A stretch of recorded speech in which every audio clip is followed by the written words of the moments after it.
A child of the 90s, the Smith and Wesson 4006 TSW.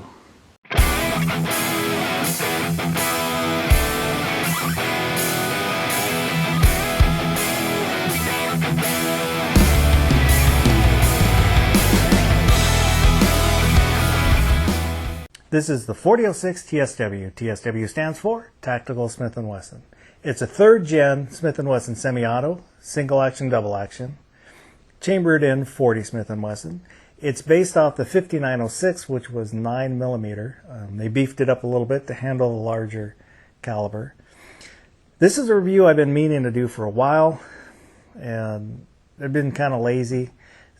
So it took a gun-toting pacifist, yeah, buddy, kind of kicking me in the butt to get off my ass and do my review. The 4006 is often referred to as a CHP gun. The California Highway Patrol was probably the largest law enforcement agency to adopt this, so it kind of took on that nickname. There were other agencies around the U.S. that also used it. It's 5.5 inches tall, 7.5 inches long, has a 4-inch barrel, and it weighs just over 37 ounces. It's a chunky boy. If you compare it to the Beretta 96, which came out in 1990, the 96 weighs 33 ounces and this is 37. But that extra weight helps soak up the recoil of the 40 Smith & Wesson, so it makes it a little easier to shoot. So let's take a closer look. This gun has been cleared and safety checked, so as far as you know it's safe. So taking a closer look, we'll start with the grip. It's a one-piece wraparound. It has checkering on both sides and the rear. It has Smith & Wesson embossed along with the Smith & Wesson logo. There is checkering on the front of the grip frame, which gives you pretty good grip, pretty good control along with the weight. Beaver tail in the rear. The trigger guard is kind of on the small side for a duty pistol, I think. So if you're wearing thicker gloves, it might be a little tight. There's a 3-slot rail on the front, and you can tell the difference between the law enforcement version and the non-law enforcement version by this rail. Non-law enforcement, it's black and it's added on afterwards. Law enforcement, it's integral to the frame. Laser etched across the side of the frame, the left side of the frame, is 40 Tactical Smith & Wesson, along with the logo and where it was made.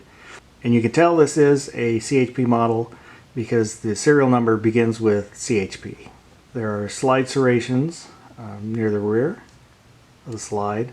And you get pretty good grip because when you go to rack it, I always end up grabbing the serrations and the decocker. The ambidextrous decocker and the bobbed hammer were features that the California Highway Patrol asked for.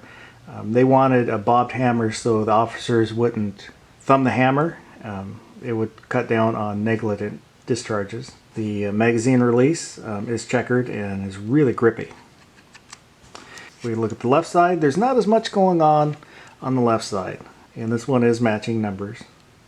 Another feature is the magazine disconnect, sometimes called the magazine safety. So if you drop the magazine, you cannot fire the gun. An officer can drop, if he's tussling with a bad guy, he can drop his magazine and bad guy can't shoot him. To take this down, we'll align this notch here with the pivot for the slide release, and then on the left side we'll push the slide release through, and I need to use a tactical Sharpie because it's kind of tight, and the slide release comes out and you can slide your slide off. So looking at the slide, you've got your recoil spring. The spring is separate from the rod. And your barrel. And it says 40 Smith & Wesson on it. To reassemble, slide your barrel in, recoil spring in this pocket here, forward and lock it down. This little end of the rod is spring loaded, and that'll come into play here in just a second. So we'll slide the slide back on, and there are 3 pieces that you have to push down. One of them I know is for the magazine disconnect, and I don't remember what the other 2 are for. But so we'll push that one down, and then the last one I usually have to use something.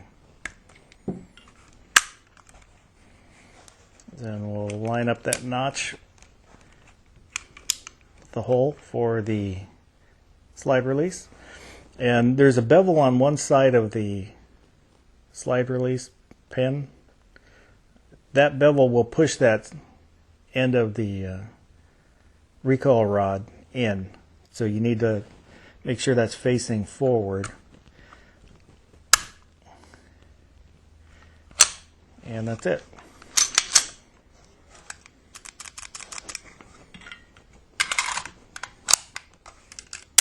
The trigger on this is smooth but heavy. It's at least 12 pounds. I don't recall exactly what it is. The single action, there's a lot of slop. So one thing I don't like about this gun is this. So you got your slop, then there's some take up, then it breaks. It's a pretty accurate gun. I have to have a slightly higher hold than I do on most of my other handguns. That just might be me, the way I hold it. But it does pretty good, I think.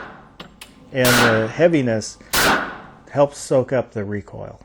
To me, the Smith and Wesson 4006 TSW is kind of old school cool.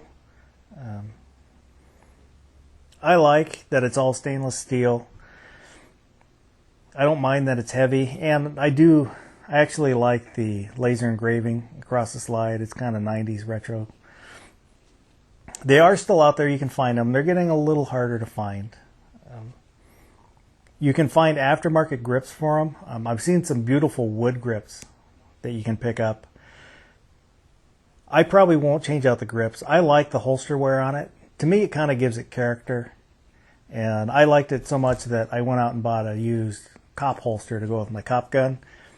And I'll probably end up getting a duty belt to make a set. That's just me. Down in the description, and I think I'll do this again. Finally get around to doing my review. That's not good. It's not good.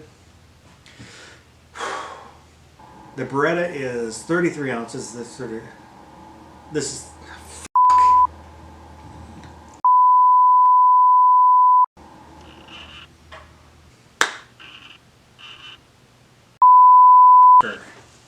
third gen Smith and Wesson. It's chambered in 40 Smith and Wesson. Smith and Wesson, Smith and Wesson, Smith and Wesson.